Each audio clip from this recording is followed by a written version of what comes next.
მშვიდობის მე ჟურნალისტი ელზა ჩუბინიძე ვარ თქვენ ეთერში უყურებთ გადაცემას ეს ქვეყანა შენია გაიზიარე პასუხისმგებლობა მას ასე ჩვენ ისევ ეთერში ვბრუნდებით თვეში ორჯერ ყოველ მეორე ორშაბათს ეს სივრცე დაგითმობათ თქვენი ტყვით ხმამაღლა თქვენი იდეების თქვენი შენიშვნების შესახებ იტყვით როგორი ქალაქი გვაქვს რა არის პრობლემა როგორი მხარე გვაქვს როგორი ქვეყანა გვაქვს რა არის თქვენთვის მნიშვნელოვანი რა გინდათ ხელისუფლებისგან და რამდენად სწორად ესმის ხელისუფლებას თქვენი ინტერესები გადაცემა სამოქალაქო საზოგადოების ინსტიტუტის ჟურნალისტიკის რესურსებთან ერთად ახორციელებს გადაცემა ნაწილია იმ კამპანიისა რომელიც საქართველოში სამოქალაქო საზოგადოების პოპულარიზაციას უწყობს ხელს პროექტს რომელსაც ქვია სამოქალაქო საზოგადოების განვითარების ინიციატივა ახორციელებს კონსორციუმი კონრად ადენაუერის ფონდის ხელმძღვანელობით და ევროკავშირის მხარდაჭერით და დღესაც ჩვენი გადაცემის სტუმრები სამოქალაქო აქტივისტები იქნებიან ნუგზარ კოხრეიძე და მაგდა ფურცხვანიძე ძალიან დიდი მადლობა ნუგზარ კოხრეიძე ასევე გახლავთ კლუბ თაობათა დიალოგის თავმჯდომარე და მრჩეველთა საბჭოს მერის და მრჩეველთა საბჭოს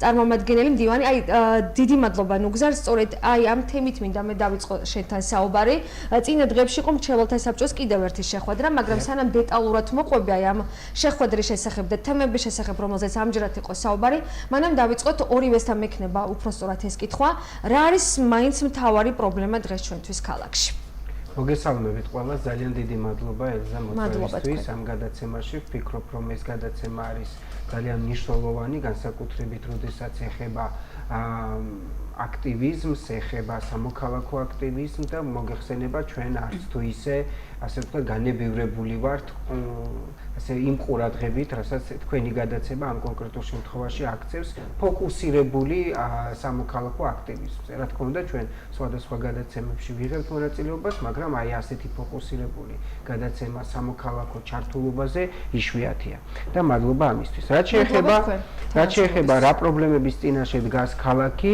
მე მინდა ვთქვა რომ ჩვენ გვაქვს საკმაოდ ბევრი გამოწვევები ეს არის პირველ რიგში რომ ახალი ფუნქციის ძიებაში ვართ კვლავ სამწუხაროდ ქონდა მაგრამ აღარ გაგვაჩნია დღესდღეობით და მე გარდა ამისა ვარ კიდევ სხვა მოძრაობების წევრი და ვიმედოვნებ რომ დატოვე პარლამენტი ქუთაისში ეს მოძრაობა მიაღწევს თავის მიზანს და მეორე საკითხი არის რომ ჩვენ ასევე გვაქვს ბევრი გამოწვევები წელს ეს არის არჩევნები რომელიც ამ ქალაქისთვისაც არის მნიშვნელოვანი ისე როგორც მთელი ქვეყნისთვის მესამე საკითხი ეს არის ინფრასტრუქტურა რომელიც საჭიროებს დახვეწას და ყველა ის მიმართულება რომელიც მნიშვნელოვანია რომ მოქალაქეს გააჩნდეს და რაც თავარია აი ამ თემასთან ბმაში რაც არის ეს არის მოქალაქეების მეტი ჩართულობა გადაწყვეტილების მიღების პროცესში და ყველა ჩართულობის მექანიზმების ამუშავება მით უმეტეს რომ ერთგვარად აი აღნიშნე შენ საუბრის დასაწყისში და ემსახურება ამასაც რომ რაც შეიძლება მეტ მოქალაქეს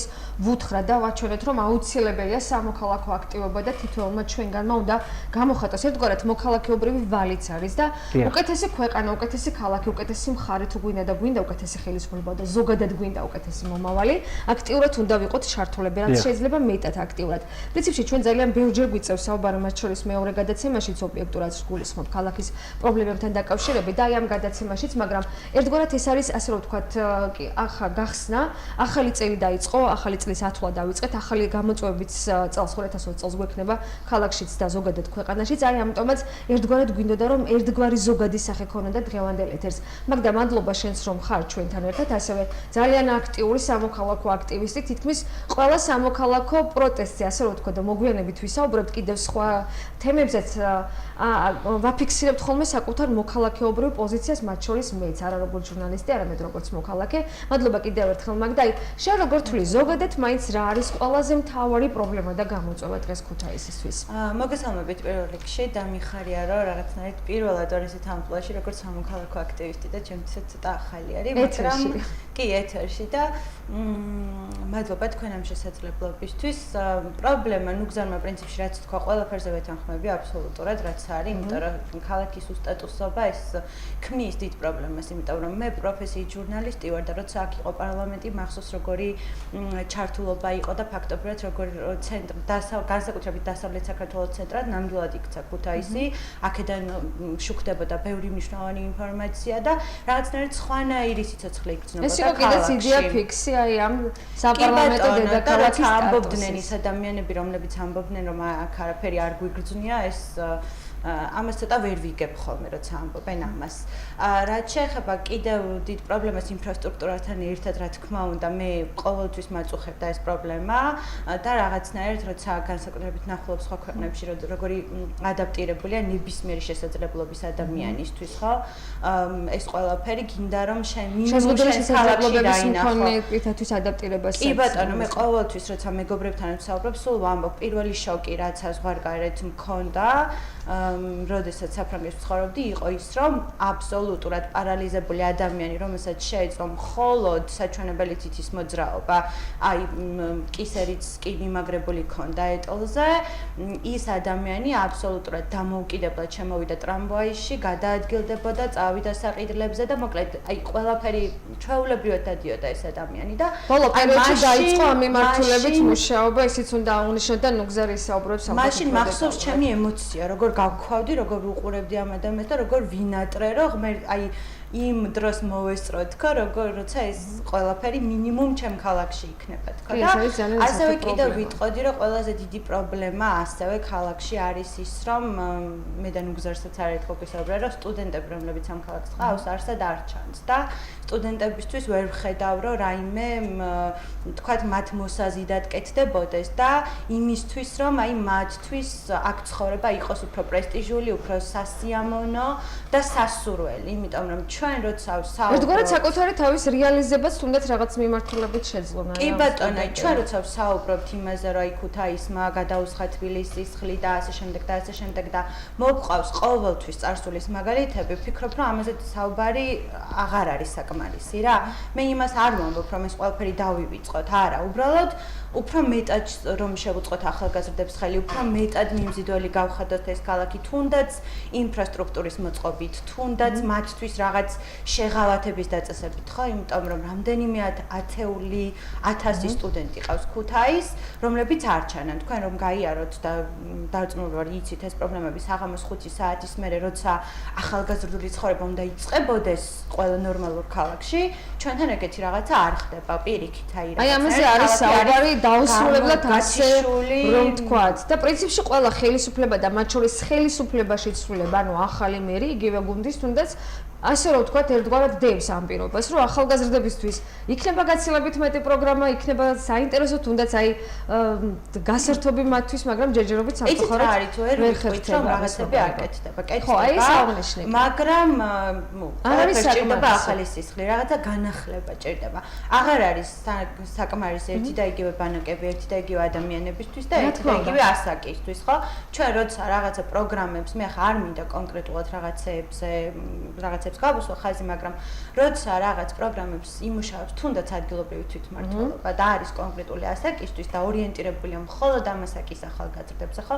ახალგაზრდა არ გულისხმობს მხოლოდ 16-დან 18 წლამდე, ან 25 წლამდე ახალგაზრდა, ხო? 29 წლამდე. პრინციპში პრობლემების შესახებ, რაც კონკრეტულად ვისაუბროთ, პრინციპში ესეც არის ერთგვარი პრევენცია. გამოწვევა, მე ვამბობ, რომ ეს კი ბატონო არის გამოწვევა და არ არის მარტივი ამ ყველაფრის მოგვარება, ამას ჭირდება სხვა ფინანსები და ასე შემდეგ, მაგრამ მე მგონია, რომ თუ მონდომება არის, ყოველთვის იქ ყველაფერი გამოდის და ის სამსახურები, რომელთაც ევალებათ ამის კეთება და არა მხოლოდ რაღაცა, არ ვიცი, რაღაცა ღონისძიებების, თქვათ, გაფორმებაში არ იქნებიან დაკავებულები და უფრო მეტ დროს დახარჯავენ ამაში და მეტ საკუთარ ადამიანურ რესურსს თუნდაც, მე მგონია, რომ ეს ყველაფერი მოგვარებადი არის.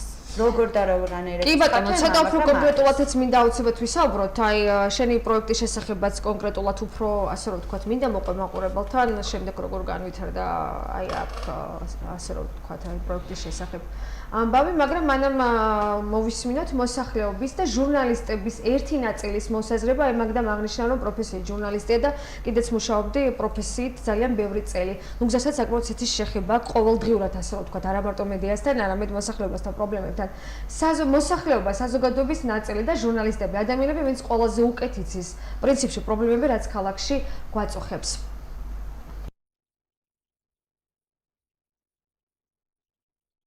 ჩემი აზრით ქუთაისის პრობლემა არის უპერსპექტივობაში. ჩვენ ვამაყობთ წარსულით და ვერ ვამაყობთ აწყოთით და უფრო მეტიც არ ვიცით რა იქნება ხვალ. რაც შეეხება იდეას, ქუთაისს ჰქონდა იდეა, უფრო მეტიც ის იყო ხორცს შესხმული იდეა და ეს არის საპარლამენტო ქალაქის იდეა, რომელიც წაგვართვეს. მე დარწმუნებული ვარ, რომ 2020 წლის არჩევნების შედეგად ქუთაისი დაიბრუნებს საპარლამენტო ქალაქის სტატუსს. ქუთაისში იმ ფონზე, როდესაც გვაქვს ბაგრატის ტაძარი, გელათი მოწამეთა, ასევე გვერდით მიმდებარედ არის ოკაცეს კანიონი, ასევე სათაფლის ნაკრძალი, ასევე პრომეთეს მღვიმე, ვფიქრობ, რომ ქუთაისის ხელისუფლებისთვის აუცილებელი არის ტურიზმს დიდი ყურადღება მიექცეს, თუმცა სამწუხაროდ რეალობა არის სხვა. ჩვენ ვხედავთ, რომ ქუთაისელი ტურისტები ვერ სარგებლობენ საზოგადოებრივი ტრანსპორტით, ქუთაისელი ტურისტები გზააბნეულები დადიან, მათ არ აქვთ საგზაო რუკები, ასევე არ არის მანიშნებლები. აქედან გამომდინარე, მე ვისურვებდი, რომ ქუთაისი გახდეს უფრო მეტად ტურისტული ქალაქი და ქალაქის ხელისუფლებამ უფრო მეტად იზრუნოს ტურისტებზე.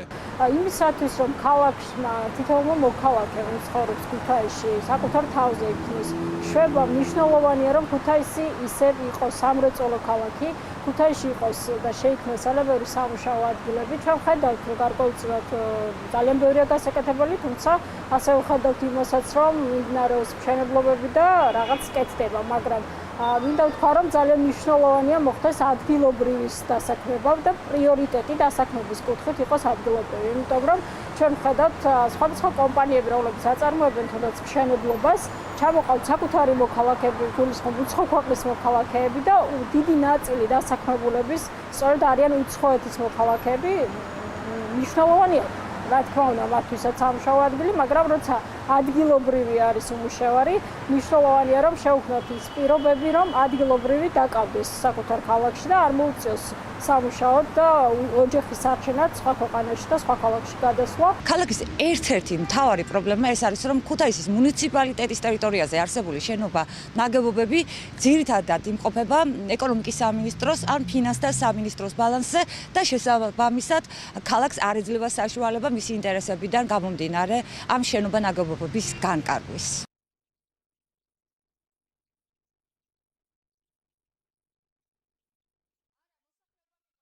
უმუშევრობა მინდა ახლა მაგალითად მუშაობა, მაგრამ ვერ ვახერხებ. უნდა დასაქმდეს მე მგონი ადამიანები და უკეთესი ცხოვრება რომ იყოს, ეს მინდა ძალიან რთულად მიდის ქუთაისში საქმე. ყოველ შემთხვევაში ამას გულისხმობ. ყველაზე მთავარი ჩემთვის გზა არის, რომ მანქანით მოძრაო და სულ არის პრობლემა გადაადგილება. უმუშევრობა, დაუსაქმებლობა, ბავშვები გარბიან, სტუდენტები. ალბათ სოციალური მდგომარეობა. რაც არის ბიუჯეტის ცდილობენ მის მიხედვით რომ რაღაც გააკეთონ, ახლა ვერ ვიტყვი. კი მართალია, ჩემს უბანში გზა კიდევ დაუგებელია, მაგრამ ვფიქრობ, რომ მომავალი წლის ბიუჯეტში ეს გათვლილი იქნება. რაც შეეხება სხვა, როგორც საერთოდ საქართველოში პრობლემა, უმუშევრობა და მასობრივი მიგრაცია, ესაა პრობლემა. კანალიზაციის პრობლემაზე კი ლაპარაკებით. ვის ვიმართე კანალიზაცია ბოდიში მაშინ დავრეკე, ყველგან დავრეკე, ცხელხაზეს დავრეკე, მოვალთ, ქეხედავთ აგერ ორ თვეზე მეტი არის ასე. შარშან გააკეთენ, ორი დღე გაჭერდა და მის მერე მოდის და მოდის აგერ თელი ცენტრალური გაჭედილი არის. პრობლემების მედიაა ქალაქში ბატონო. ბევრი ამე გააკეთა, მაგრამ ბევრია კიდევ გასაკეთებელი და გააკეთებენ იმედია აუცილებლად. წყალი არაა ჩართული მაგალითად ყველა უბნებში, რო შეგვირდნენ სადაა წყალი. ზოგი გააკეთენ, ზოგი ვერ გააკეთენ. ერთ დღეში უნდათ ხალხს ყველაფერი, მაგრამ ერთ დღეში ყველაფერი არ გაკეთდება. ძირითადი არის ხალხის გასვლა საზღვარგარეთ და უმუშევრობა. ადგილზე დაუსაქმებლობის პრობლემა არის ყველაზე მეტი. ორი ინსტიტუტი მაქვს დამთავრებული და პარტიის სკოლა მაქვს დამთავრებული 2 წლიანი და უმუშევარი ვარ დღეს. აქ რა არის დასაქმებული? ერთი არაფერი არა დასაქმებული, არის თვითმმართველობაა დასაქმებული მარტო. ყველგან პრობლემა არ არის. ძენ წყალი არა გვაქვს, 24 საათიანი წყალი არ შეიძლება რომ იყოს. არა აქვს ბიუჯეტი. წყალი რო გააკეთონ? სანაგვეურნები მოუწესრიგებელი ხშირად, მაგალითად ნიკიაზე. კიდე ძაღლები, მიუსაფარი ძაღლები, რომლებიც გამდელებს და ბავშვებს აწუხებენ და სხვა რა ვიცი, ალბათ კიდე ის კეთდება, თქვა გზები დამატებით, მაგრამ სხვაგან არის ესეთი ადგილები, სადაც მაგალითად აგერ პირველი სკოლის წინ არის ორმო, რომელშიც თავისუფლად შეუძლია პირველი სკოლიდან გამორბენილ ბავშვს ჩაუვარდეს ფეხით და ან ჭები, რომელსაც თავი აქვს ღიად. ეს არის ძალიან საშიში. ქალაქის განვითარებისათვის იყო ერთი კაი იდეა, რომ სწრაფი მატარებელი, რომელიც დაყვებიან ტურისტები, გაჩერებულიყო რიონში და შემდეგ ტურისტების წამოყვანა კიდევ აქეთ ქუთაისკენ მოხდებოდა. სხვა ეგ არის ერთი ყველაზე კაი იდეა, რომელიც ყველა ლაპარაკობს და მეც მომხრევა რომ მოხდეს. ჩვენ ქალაქში ქუთაისში ყველაფერია ბებო მთავარი პრობლემა. ჩვენ ასე არ ცხოვრობდით უწინ. ჩვენი ქუთაისი გრიალებდა იყო რანაირი მისი იყო ქალაქი ავტოქარხანა, სატრაქტორო, აბრეშუმ კომბინატი, ახლა რა არის?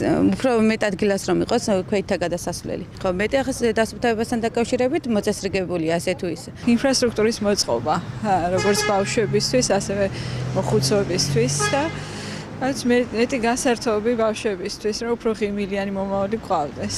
ყველაფერი პრობლემა არ ვიცი, რა დავასახელო, რომელი ერთი დავასახელო. ამდენი გაჭირების შემხედვარე. პირველ რიგში ქალაქის გავითარება სატრანსპორტო კუთხით. ნორმალია ტექნოპარკის განახლება, ქალაქის ტექნოპარკის და ალბათ ნელ-ნელა ძირითადად ავტობუსებზე გადასვლა. ქალაქში მთავარი პრობლემა პირველი დოზის უსუფთავობა. რომელიც დასუფლება ჭირდება ქალაქს ამავე დროს. და ეს ქალაქი აღარ არის, ეს ქალაქი რომელიც იყო ადრე ქუთაისი. ხალხი არის ძალიან გაჭირვებული, კი ხედავთ როგორ არის მდგომარეობა, უკვე საკვებიც კი უჭირთ უკვე. რა ვიცი, მე ხალხთან ურთიერთობა უნდა გქონდეთ მეტი და კონტაქტი უნდა გქონდეთ რა. ჩემი აზრი ასე თვითმმართველობას მით უმეტეს. ხალხთან არის გაწყვეტილი, არიან კაბინეტებში და გარეთ არ იხედებიან. პრობლემა ძალიან ბევრი გვაქვს, მაგრამ საერთოდ ქვეყანაში, მაგრამ ქალაქის მთავარი პრობლემა, ბევრი რაღაცა გაკეთდა ამ დროს ქალაქის მმართველობის მე კმაყოფილი ვარ. ყველაფერი პრობლემა რა ქუთაისში უგზობა არა მოწესრიგებული არაფერი და გაჭირებულია ხალხი. ძირითადად ახლა ყველაფერი კეთდება, მაგრამ საკლა ეს არ ყოფის დღემდე ცხოვრებას. მაგრამ ხალხიც უნდა იყოს იმაზე მობილიზებით, რომ გააკეთებენ ამ და დააზიანოს. ასეთი გავხდეთ ჩემი კოლეგების და მოსახლეობის ერთი ნაწილის მოსაზრება, რა გვაწუხებს ქალაქში, რა პრობლემები გვაქვს და ზოგადად რა გვინდა გაკეთდეს და შეიცვალოს. ნუ გზა აი ეკა ფხაკაძემ ფორმულის ჟურნალისტმა და პრინციპში შენახსენე მოძრაობას დატოვე ქუთაისში, დატოვე პარლამენტი ქუთაისში. მთავარი იდეა და ფუნქცია საპარლამენტო დედაქალაქის სტატუსი. მოდი რადგან ამაზე ვსაუბრობ და რადგან შენს გამოყავი ეს მთავარი იდეა გადაცემის საუბრის დასაწყისში ვთქვათ კიდევ ერთხელ. ტექნოლოგიური უნივერსიტეტის, შემდეგ უკვე საერთაშორისო უნივერსიტეტი, ზოგადად საუნივერსიტეტო ქალაქის სტატუსი, თქვათ, რამდენად არის შესაძლებელი ალტერნატივა და თუნდაც 2020 წელს პირობითად ვამბობ, ხელისუფლების ცვლილების პირობაში რამდენად არის შესაძლებელი და სავარაუდო რომ ქალაქს დაუბრუნდეს ისევ საპარლამენტო დედაქალაქის სტატუსი, მეც სამწუხაროდ ვერ ვთმობ ამ სტატუსს და ვერ ველევი. პირველ რიგში უნდა ითქვას, რომ ეს არის სრულიად განსხვავებული სტატუსი. რაც შეეხება საპარლამენტო სტატუსს, ქალაქის ეს არის სრულიად სხვა დონე, სრულიად სხვა სიმაღლე, რომელიც თავის თავში მოიცავს ყველა დანარჩენ სტატუსს, რომელიც არ უნდა შესთავაზონ ქუთაისს. ეს უნდა გვესმოდეს, რომ ეს იმდენად ასე ვთქვათ, ყველაფრის მომცველია ეს სტატუსი, რომ ეს თავის თავში თუნდაც იმ საერთაშორისო ბირჟასაც გულისხმობს, რომელსაც ჩვენ სხვადასხვა არანაირად არ მოდიოდა ასე რომ ვთქვათ წინააღმდეგობაში თუნდაც უნივერსიტეტის გამო. ამიტომაც ჩვენ საუბრობდით, რომ ეს ყველა წინადადება, რასაც ქვია უნივერსიტეტი, თქვათ იქ პოლიციის ცენტრალური ოფისის განთავსება თუ 112-ის განთავსება. ხო, რაზედაც იყო შემდგომ საუბრები, ეს ყველაფერი არანაირ წინააღმდეგობაში არ მოდიოდა საპარლამენტო ქალაქის სტატუსთან. და ამიტომ ამაზე საუბარი ჩვენ არ აგვაქვს. რაც შეეხება საუნივერსიტეტო ქალაქის სტატუსს, მე ასეთი არ მსმენია. მე ვიცი, რომ აშენებენ საერთაშორისო ტექნოლოგიურ უნივერსიტეტს, რასაც კავშირში არ არის სტატუსთან, იმიტომ რომ საუნივერსიტეტო სტატუსი ქალაქის გულისხმობს სხვა რამეს. ასეთი სტატუსზე საუბარი არ არის. არა, ამბობ დაუცნებო როგორ არის, იყო ერთ-ერთი მე მგონი მათ ერევათ ერთმანეთში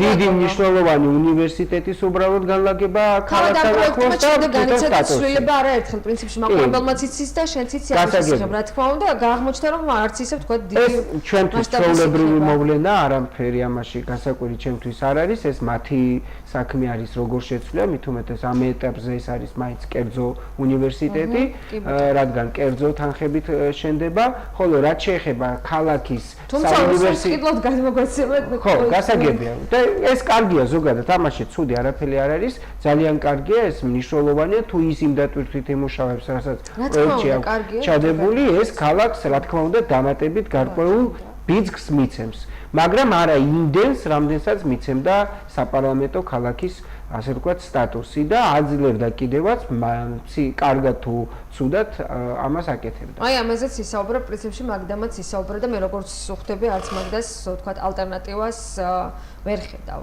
ხო? ეს იმდენად ამ სტატუსის ალტერნატივას ასე ვთქვათ. ბოდიშ ვუხდი მაგას ჩავეჭერო, ეს იმდენად დიდი სტატუსია, ეს პოლიტიკური სტატუსია, რომელზედაც აი კითხვის მეორე ნაწილი, ვთქვათ, რამდენად არის ერთგვარად თქვენმა მოძრაობამ და შეუერთდით მათ შორის მეც და ძალიან ბევრი ჟურნალისტიც მაგდას ასაც მოვისმენ ახლა. ერთგვარად ესეთი ტელეკომპანია რიონის ხაბატონი არის ჩვენთან ერთად. კი, და აი ამ ეთერში გაჟღერდა ინიციატივის ასე რომ ვთქვათ, ერთგვარად ინიციატივის შესახებ ყველა პოლიტიკურ პარტიას და სუბიექტს, ვინც 2020 წელს საპარლამენტო არჩევნებში მიიღებს მონაწილეობას, ასე რომ ვთქვათ, ძალიან გამოკვეთილად ვკითხოთ და მოვთხოვოთ, რას ფიქრობს ქალაქის ფუნქციასთან დაკავშირებით და დაუჭერს თუ არა მხარს, რომ ისევ პარლამენტმა ქუთაისში გააგრძელოს ფუნქციონირება. აი მაგდა ვთქვათ, შენ რა ინფორმაცია გაქვს, ან შეხება როგორ გაქვს, ან ჯერ მაგდამ გვიპასუხოს და ისევ ნუგზარმა, რამდენად ხედავ ვთქვათ შესაძლებლობას, რომ შესაძლოა ისევ დავიბრუნოთ ეს სტატუსი. მე ცოტათი არ ვიცი, რაღაცნაირად წარსული გამოცდილებების გამო, იმიტომ რომ ამ დაპირებების დროს ზოგადად არის ყოველთვის ძალიან ბევრი თუ არსებობს. ამიტომ ცოტა პესიმისტი ვარ ეგეთ რაღაცებთან, რაც უკვე ესე აილაგმა და წავიდა ფაქტობრივად და ისე რომ არაფერი ამ შენობაში არ დარჩა. მე ეჭვმეპარება რომ ისევ დაბრუნდეს განსაკუთრებით ამ ხელისუფლების პირობებში, იმიტომ რომ მათი დამოკიდებულება უცხადესია ამ საკითხთან დაკავშირებით, რომ მათ შორის თვითმმართველობის დამოკიდებულებაც ესეც და მათ თავისუფლად გამონაკლისების გარდა. კი ბატონო, როცა მოდიოდნენ, თავიდანვე იყო მათი პოზიცია ცხადი, რომ ეს აქედან დაიწყო საერთოდ ლაპარაკი, რომ აქედან პარლამენტი უნდა დაბრუნდეს თბილისში და აბსოლუტურად არანაირი იმედი არ მაქვს, რომ ამ ხელისუფლების პირობებში დაბრუნდება და დაგვიბრუნდება ეგ სტატუსი. იმას რაც შეეხება, რომ აი უნივერსიტეტი შენდება და რაღაცნაირად ეს მოდი ეს მივიღოთ იმის ალტერნატივად, რომ საპარლამენტო ქალაქი აღარა გვაქვს. ეს არის, არ ვიცი, საზოგადოების დამცირებათაც მივიჩნევ მე, იმიტომ რომ რაღაც არა და ამას მოგიგდებთ და იქნებ ეს ამით გაგაჩეროთ. მე ესეთი დამოკიდებულება და ასევე უნდა ვთქვა აუცილებლად, რომ აი დამღლელია ძალიან უკვე ხა ჩამათაობამ რა უნდა თქვას, ხო, ჯერ ჩვენ რა ვნახეთ ახლა აი პოლიტიკასთან დაკავშირებით, ხო, ან თუნდაც არჩევნებთან დაკავშირებით ესეთი ბევრი ყოველ შემთხვევაში მაგრამ იმდენად რომ აი არჩევნებიდან არჩევნებამდე ყველაფერი არჩევნების წელს კეთდება ეხა იქამდე რომ წინა წლის ანგარიშში როდესაც შეჯამდა ქალაქის თუნდაც ყველაფერი რაც მნიშვნელოვანია და რაც გვაწუხებს ძალიან ბევრი წელია ყველაფრის აღმშენებლობა და აყვავება ამ ქალაქში იწყება 2020 წელს მე ამას ძალიან 2021 წელს გაგიზავდა. აი, რა გითხრათ, არის სერიოზულად ვუყურებ. მე ძალიან მინდა რომ ვწდებოდე, ძალიან აი ამას გულით ვისურვებ, რომ შევწდე და ყველაფერი ისე გამოვიდეს, როგორც დაგვირდნენ და გვითხრეს. ჯერ კიდე დაგვირდნენ. კი, დაპირება იქნება ძალიან მეწება რომ ის უნივერსიტეტი აშენდეს და ბარემ ვიქნები გულახდი და ყველაფერს ვიტყვი ის უნივერსიტეტი აშენდეს, რომელზეც საუბარია, აქაც მინდა ძალიან რომ ვწდებოდე, იმიტომ რომ რაზეც არის საუბარი, რომ ეს რაღაცნაირად რა თქმა უნდა მნიშვნელოვანი იქნება და კარგი იქნება, მაშინ ცუდი რა თქმა უნდა არაფერი არ არის, მაგრამ აი კიდევ ერთხელ ვამბობ, მე არ მჯერა არჩევნების წელს ყველაფრის ესე ბაღნარად ქცევის და ასე შემდეგ. თუმცა თუ ამაში შევწდები პირობას გაძლევთ, აი საჯაროდ პირობას მოვიხდი ბოდიშ, თუ ის ყველაფერი შესრულდება, რაც სხვათა შორის მაგდამ გამახსენა ბევრი ინფორმაცია და გითხარით. ხო, მე მაგდამ გამახსენა ჩემი აფორიზმი, რომელსაც ვამბობდი ხშირად რამდენიმე წლის წინ, ბევრი წლის წინ. რომ 6 თვით ადრე არჩევნებამდე და 6 თვის შემდეგ არჩევნების შემდეგ არაფერი არ უნდა დაიჯეროს. კი, მართლა. მაგრამ დავიგროვე. დღეს უკვე მოძველდა ეს აფორიზმი, იმიტომ მე მგონი საერთოდ არ არა, ხო, იმიტომ რომ ძალიან ცუდი გამოცდილება გვაქვს. სულ არჩევნებში ვართ. სულ არჩევნებში აი ეს რაც შენ თქვი იმ დამოკიდებულებასთან დაკავშირებით, რომ ჩვენ პოლიტიკურ პარტიებს დაუსვათ შეკითხვები, თუ როგორ ხედავენ ისინი პარლამენტის საკითხს. დეტალურადაც მოვითხოვთ მათი სამოქმედო გეგმა და არა მხოლოდ ზედაპირული დაპირება. ეს გადასარევი რამეა, რაც ახლა შენ თქვი, იმიტომ რომ ეს არის ერთ-ერთი ჩემი ესე ვთქვათ ტკივილი, რომ საზოგადოება პროგრამებს არ თხოვს პოლიტიკურ პარტიებს. ეს არის ძალიან მნიშვნელოვანი. ჩვენ ძალიან ბევრჯერ ვისაუბრეთ ამ სტუდიაში მახსოვს. მოძრაობა დატოვე პარლამენტი ქუთაისში წელს, როგორც კი გამოცხადება არჩევნები, ვაპირებთ გაუგზავნოთ წერილები აბსოლუტურად ყველა პოლიტიკურ პარტიას, აბსოლუტურად ყველას ვიმეორებთ, რომელშიდაც იქნება მათ მიწოდებული ჩვენი პირობა, რომელიც შემდეგნაირად ჟღერს, რომ ჩვენ გვაქვს სპეციალური თეზისები, რომლებსაც ვითხოვთ მათ საარჩევნო პროგრამაში ჩაწერას, ძირითადად ეს ეხება იმას, რომ ჩვენ ვაღიარებთ, რომ უნდა აღდგეს საპარლამენტო სტატუსი ქუთაისის და პარლამენტის ფუნქციონირება სრული ქუთაისში. აი ამას ვითხოვთ. ის პოლიტიკური პარტია, რომელიც ამ ჩანაწერს სრულად შეიტანს თავის პროგრამაში, ამ დაპირებით მოვა ქუთაისში, ჩვენ როგორც მოძრაობა, მას გაუწევთ ჩვენი მოსახლეობის წინაშე რეკომენდაციას. ევროპულმა საქართველოს პრინციპში დაადო პირობა და აი ამ ეთერშიც მათ შორის ისაუბრეს ამასთან დაკავშირებით, რომ ექნება ერთ-ერთი პირველი ინიციატივა მათი. ნაციონალური მოძრაობაც რა თქმა უნდა ამას უჭერს მხარს, სამწუხაროდ არიან წინააღმდეგებიც, მაგალითად დავით უსუფაშვილი, რომელიც აი რამდენიმე ხნის წინაც ძალიან ცალსახად განაცხადა, რომ ეს არ არის სწორი მიდგომა და თავად არ ემხრობა. დავით უსუფაშვილისგან არ გვიყვეს, იმიტომ რომ ეს ხო ეს ცნობილი განცხადებები თინა ხიდაშელის ისწავლობენ და ხო ამას გასაგებია. კარგით, ეს მთავარი პრინციპში და გეთანხმებით რომ და ალბათ მაყურებლის ძალიან დიდი ნაწილიც მე ვფიქრობ რომ თulis რომ ეს იყო მთავარი ფუნქცია ქალაქის და ჯერ კიდევ არ კარგავთ იმედს, ოპტიმისტები ვართ, მაგრამ ეხლა მინდა რომ უფრო დეტალურად დრო იმდენიც არ რჩება, უფრო დეტალურად გამოვყვეთ. აი მოსახლეობამ პრინციპში და მათ შორის ჟურნალისტებმაც დაასახელეს რამდენიმე კონკრეტული თემა, ასე ვთქვათ, რაც არის ქალაქში პრობლემა, მათ შორის ინფრასტრუქტურა, წყალი, სამწუხაროდ რომელიც დღემდე არ გვარდება, გზები რა თქმა უნდა, ტურისტი, ირაკლი ვაჩიბერაძემ თქვა, რომ ტურიზმის მიმართულებით ჯერ კიდევ ძალიან ბევრი სამუშაოა. იყო მაწანწალა ძაღლებზეც საუბარი და მახსოვს შენი რეპლიკაც მაგ და აი უფრო ზუსტად ეხლა მოდი ვილაპარაკოთ რა ხდება მრჩეველთა საბჭოზე ვთქვათ. რა არის თქვენი ინიციატივები და რამდენად თანამშრომლობს თვითმმართველობა თქვენთან? და აი მე უკვე კონკრეტულად მაგდას პროექტიც მინდა მოვყვეთ. კი ბატონო, აბსოლუტურად ყველა ის საკითხი, რომელიც ახლა მოსახლეობამ დასვა, ყველა საკითხი იყო განხილული და გაგრძელდება მათი განხილვები გამომდინარე აქტუალობიდან ჩვენს საბჭოზე.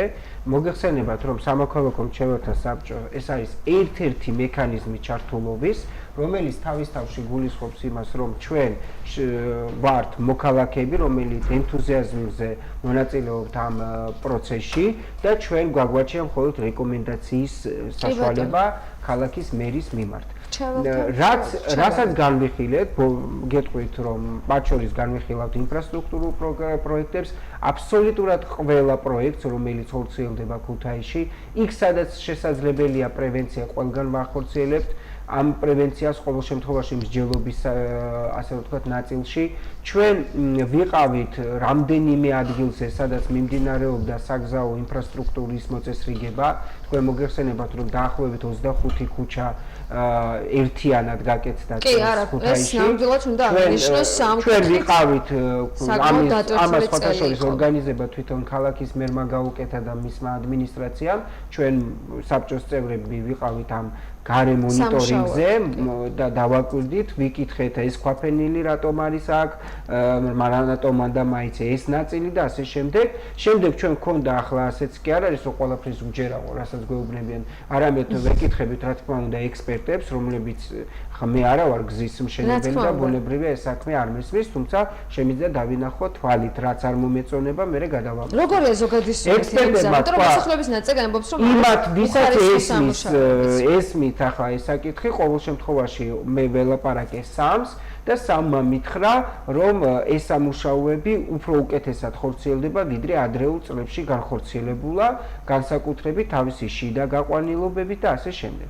თუმცა არის ადგილები, სადაც მე თვითონ ნახო, მაგალითად თბილისის ქუჩაზე რამდენიმე დაზიანებული ადგილები ვნახეთ, მათ შორის გუგუნავას ქუჩას ამბობენ, რომ შედარებით, ანუ კარგი ხარისხით არის გაკეთებული. ხო, ეს მიხარია, იმიტომ რომ გუგუნავა ყოველთვის საკმაოდ დიდი მონაკვეთი და მე მიგაგიხართ, რომ სამოქალაქო მრჩეველთა საბჭოს წევრები ჩვენ ვინც სადმე გადავაწყდებით მსგავსი ტიპის, ასე რომ ვთქვათ, მოვლენას, ვიღებთ ფოტოებს, ხშირ შემთხვევაში მე მიგზავნია, შემდეგ მე ვაწოდებ PR სამსახურს, რომ აი ეს ამას მიაქციონ ყურადღება და საკმაოდ დიდი მიმოწერა რა მინდა კითხო და შემდეგ მაგდასთან გადავალთ. ნუ გზარ, აი ერთ-ერთმა პრინციპში ბატონმაც გამოკითხულმა აღნიშნა, რომ ძალიან დაშორდნენ განსაკუთრებით ბოლო პერიოდში თვითმმართველობა ზოგადად ხელისუფლება, განსაკუთრებით ქუთაისში, ასე აღნიშნა გამოკითხულმა ხალხს.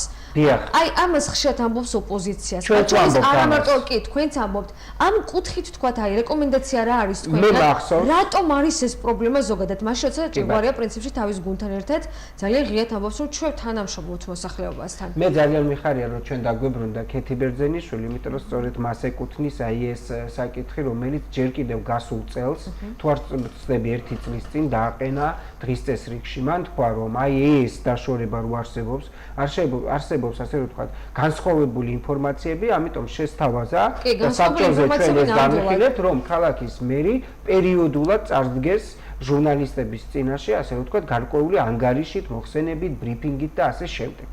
საკმაოდ ბევრი ვნებათა ხელვა მოყვა ამ ამბავს, იყო მსჯელობა თვითონ საბჭოს ხდომაზე, განსხვავებული პოზიციებიც არსებობდა, მაგრამ ჩვენც გვახელვებდა და დღესაც არსებობს ეს პრობლემა. მიუხედავად იმისა, რომ ქალაქის მერი წინააღმდეგია აი ამ ფორმატის თუ რას მოყვა? მე ვერ ვიტყვი, რომ ქალაქის მერი არის წინააღმდეგი, ყოველ შემთხვევაში მისი პირდაპირი მოსაზრება ჩვენ ამასთან დაკავშირებით არ ვიცით, თუმცა ჩვენ ვიყავით ჩართული PR სტრატეგიის შემუშავებაში ქალაქ ქუთაისის მერიის. რო გითხრათ სიმართლე, საბოლოო დოკუმენტი ჩვენ არ გვინახავს ჯერჯერობით, თუმცა ვიმედოვნებთ, რომ ეს დოკუმენტი უკვე მოქმედებაშია. ყოველ შემთხვევაში ამის შემდგომ გარკვეული ნაბიჯები და ცვლილებები შეიმჩნეოდა. ყველაზე შესამჩნევი იყო, რომ საკადრო, ასე რომ ვთქვათ, მატება ჰქონდათ, რაც იყო ჩვენი რეკომენდაციის ერთი ნაწილი. PR სამსახურში გულისხმობ. PR სამსახურში. აი ამას მოყვა ძალიან ბევრი კითხვის ნიშანი. მაგრამ რასაც ქვია ეფექტურობა, იმ კუთხით, რა კუთხითაც ჩვენ ვითხოვდით, ჩვენ ჯერჯერობით ვერ ვხედავთ. აი რა კუთხით გჭირდებოდა თქვენ დამატებითი კადრი, რომ უფრო ეფექტური ყოფილიყო მერის PR? ჩვენ არ გჭირდებოდა ეს რეკომენდაცია რა კუთხით იმ საქმიანობებიდან გამომდინარე, რაც იმ სტრატეგია, ახლა მე უბრალოდ ვერ ვისაუბრებ ამ სტრატეგიაზე, იმიტომ რომ ეს იყო სამუშაო შეხვედრა და მე არ ვიცი საბოლოო დოკუმენტში რა აისახა. უბრალოდ ვიყვით რა იყო ჩემი რეკომენდაციები.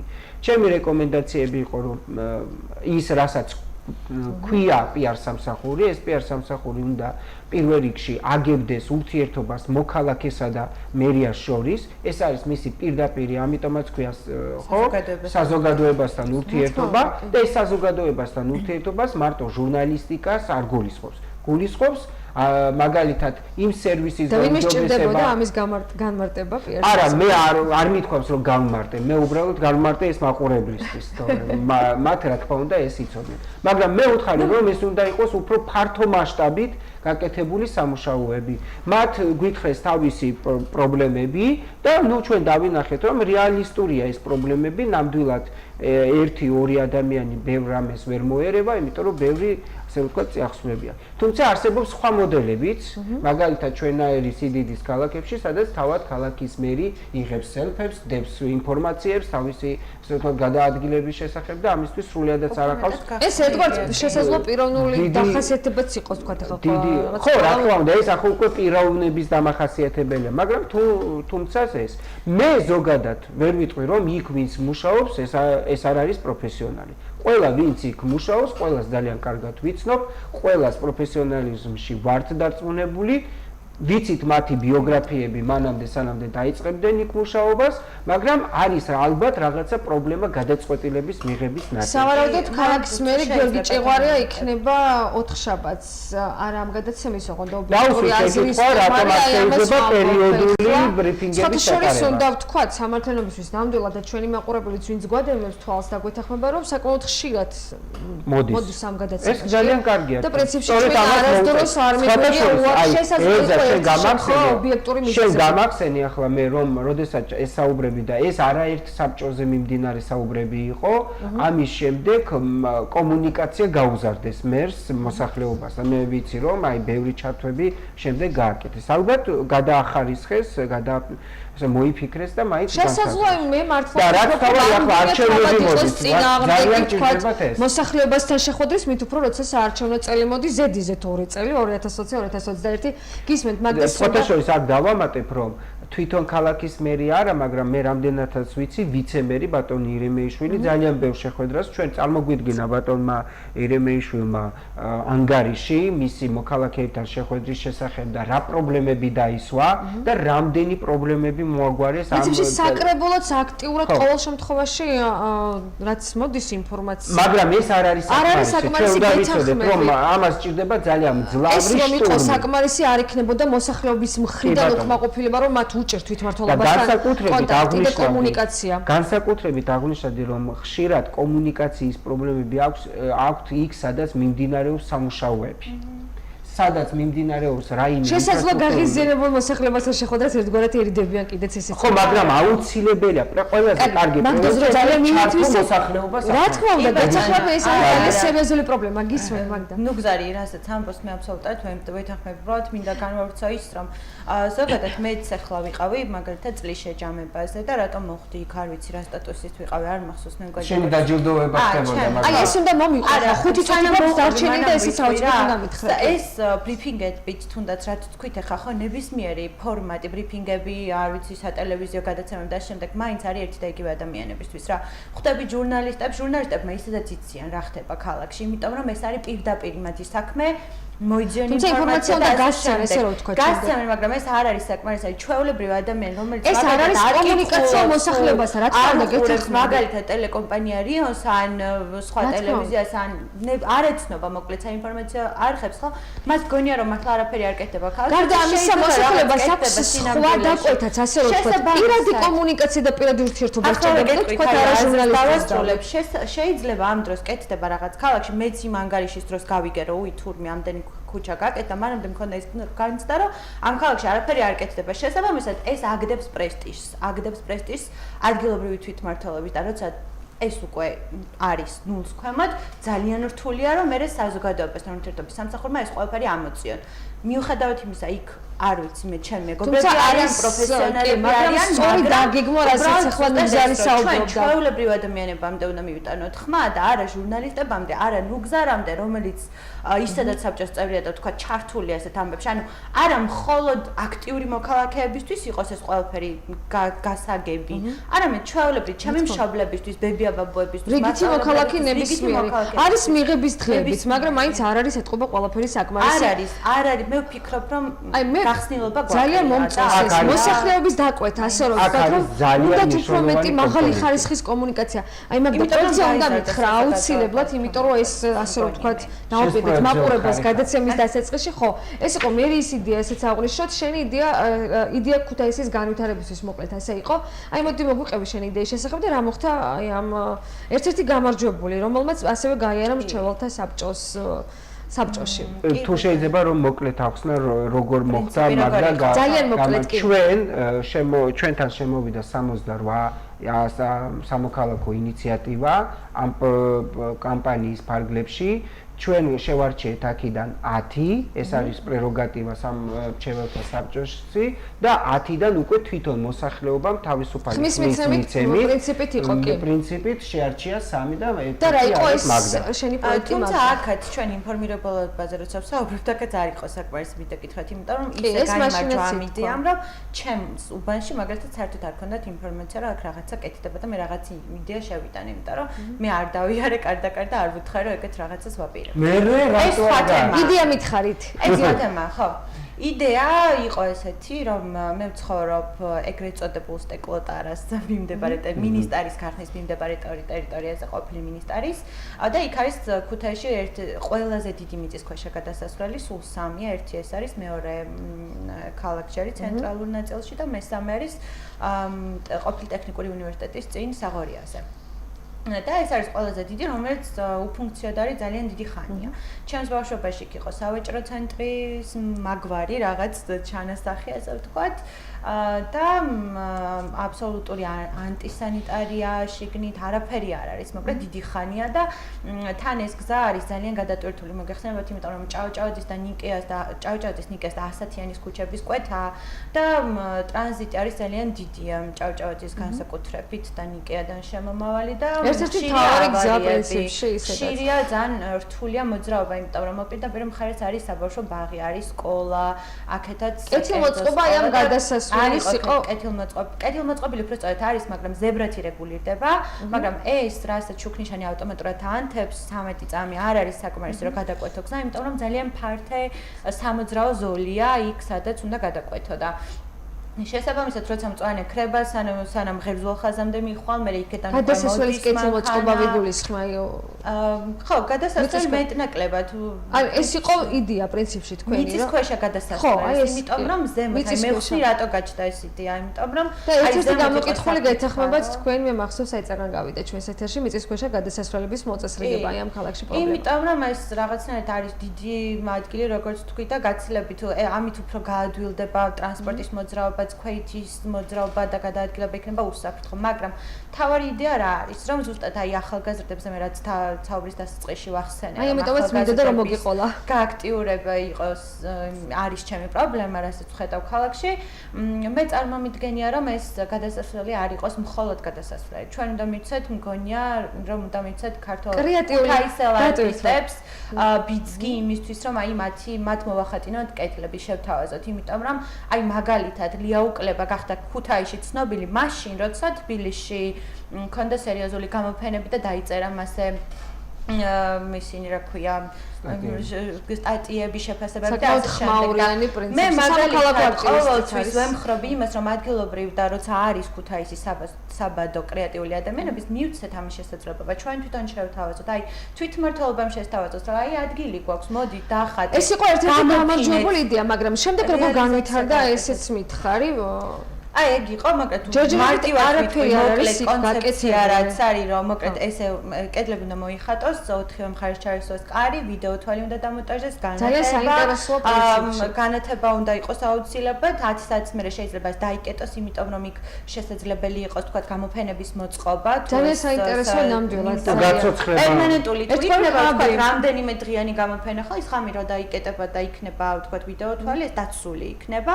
მეორე დღეს თქვა გაისერინებ თან კვეთა და მოკლედ რაღაც რატომ არ დაიწყო სამუშაოები და ასევე უნდა დავამატოთ ცოცხალი მუსიკა, რომლის ჩვენ ძალიან კარგი მუსიკოსები ყავს და სამწუხაროდ ქუთაისში მათ მხოლოდ ბარ რესტორნებში ვხედავთ და სხვაგან მათი მოსმენის ეს საშუალება არ გვაქვს. აი მათაც ქონდეს საშუალება, რომ ყოველდღე თუნდაც კვირაში ერთხელ მოვიდნენ, თავიანთი თავიც გამოსცადონ, საზოგადოებასთან უფრო ახლო ურთიერთობები ქონდეთ და ის სტუდენტები ზუსტად, რომლებიც ქალაქში ცხოვრობენ და არ არიან მაგალითად ჩამოსულები არიან და არ აქვს იმის საშუალება რომ თქვა ბარ რესტორანში გაერთონ რომ ადგილობრივებს მოусმინონ. აი ყოველ თქვა რა ვიცი შაბათ კვირას იყოს ცოცხალი მუსიკის რაღაცნაირად კონცერტი, რომელსაც დაუკრავენ. დეციბელებიც ახლა იქ დიდი არ იქნება, იმიტომ რომ რა უნდა იყოს, ხო?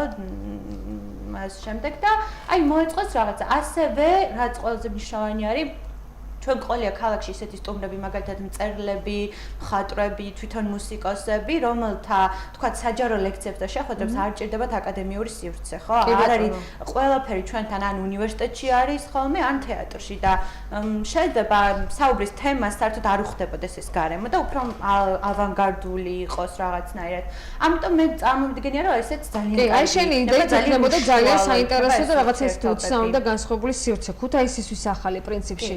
რატომ არ დაიწყო განხორციელება ეს მაინტერესებს? რატომ არ დაიწყო? მე როგორც ვიცი, მე მქონდა შეხვედრა, როდის იყო ეს დეკემბერში, ხო? ანგარიშის შეხვედრაც იყო. მე ვკითხავ მას თვითმართველობას, თქვენ ინფორმაცია. კი, თუ კითხავთ უკეთესი იქნება, იმიტომ რომ მე არ ვარ ინფორმაცია საქმეებში, მაგრამ ვიცემერთან მქონდა შეხვედრა და მან მითხრა, რომ ანუ არის ინტერესები, უბრალოდ მიმდინარეობს მოლაპარაკებები, რომ არჩეს საუკეთესო ვარიანტი, ვინ შეასრულებს ამას და როგორ შეასრულებს. იმიტომ რომ გამოჩნდნენ თვითონ დაინტერესებული პირები, რომლებსაც სურთ რომ ეს ანუ გვეუბნება რომ გაკეთდება და დაწყებულია ავტომუშა პროცესი. ქალაქს გაუკეთონ ეს თქვათ ინფრასტრუქტურულად მოაწყონ. ძალიან დიდი მადლობა.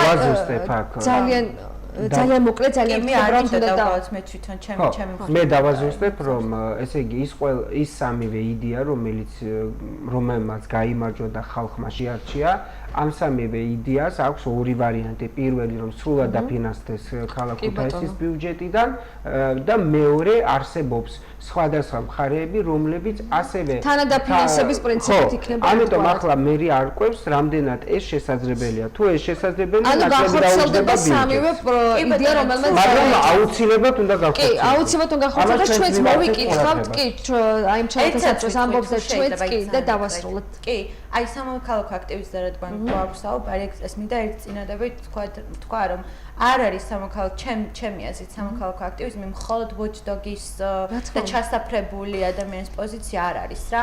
ის რომ თქვათ მე გული მწყდება რაღაცებს, რაც ქალაქში არ კეთდება და ამისთვის ვირჩევ იმ გზას, რომ მივმართო თვითმმართველობას, ან მის მიერ გამოცხადებულ კონკურსში მივიღო მონაწილეობა, ან თუნდაც ჩემი იდეა შევთავაზო, მე არ ვთვლი, რომ ამით თქვათ მის პოზიციას ვიჭერ, ან მემხრობი.